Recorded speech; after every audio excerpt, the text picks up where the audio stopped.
Hi மக்களே! இன்னைக்கு ஒரு சின்ன குட்டி கதை பார்க்கலாம். ஒரு நாட்ல ஒரு ராஜா இருந்தாரு. அவருக்கு அன்னதானம் பண்றது ரொம்ப பிடிக்கும்.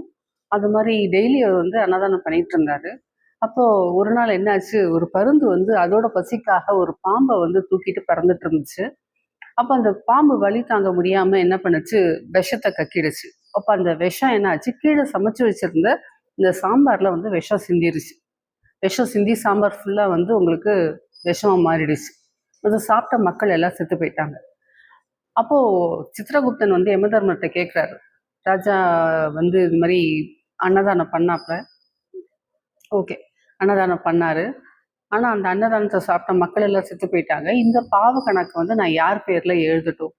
அ அன்னதானம் பண்ண ராஜா மேலயா? இல்ல அந்த பாம்ப தூக்கிட்டு போன பருந்து மேலயா? இல்ல அந்த விஷத்த கக்குன பாம்பு மேலயா? யார் மேல நான் அந்த பாவ கணக்க எழுதட்டும் அப்படின்னு சொல்லி கேட்டாரு.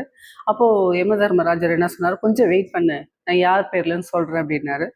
அப்புறம் கொஞ்ச நாள் வந்து அந்த அன்னதானத்தையும் நிறுத்திட்டாங்க. அப்புறம் ஒரு 2 வருஷம் கழிச்சு மறுபடியும் அந்த அன்னதானத்த ஆரம்பிச்சாரு. ஆரம்பிச்சு மறுபடியும் எல்லா சாப்பாடும் போயிட்டு இருந்துச்சு. அப்ப அந்த வழியா வந்து முதியவர்கள் 2 பேர் வந்தாங்க. கணவன், மனைவி. அவங்க வந்து, "ஐயா ரொம்ப பசிக்குது. இங்க எங்கேயாவது சாப்பாடு கிடைக்குமா?" அப்படின்னு சொல்லி கேட்டாங்க. அப்போ அது ஊர்ல 2 பேர் உட்காந்துருந்தான். அவன் என்ன சொன்னான், "அம்மா நீ நேரா போனன்னா, அங்க ராஜா வந்து அன்னதானம் பண்ணிட்டு இருக்காரு. நீ அங்க போய் சாப்பிட்டுக்கலாம்.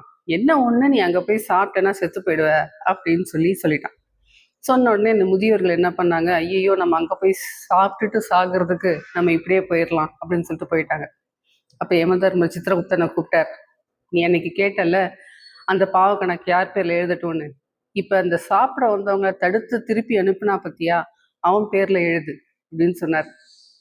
இதுலேருந்து நமக்கு என்ன தெரியுதுன்னா, நம்ம தர்மம் பண்ணாட்டி கூட பரவால்ல.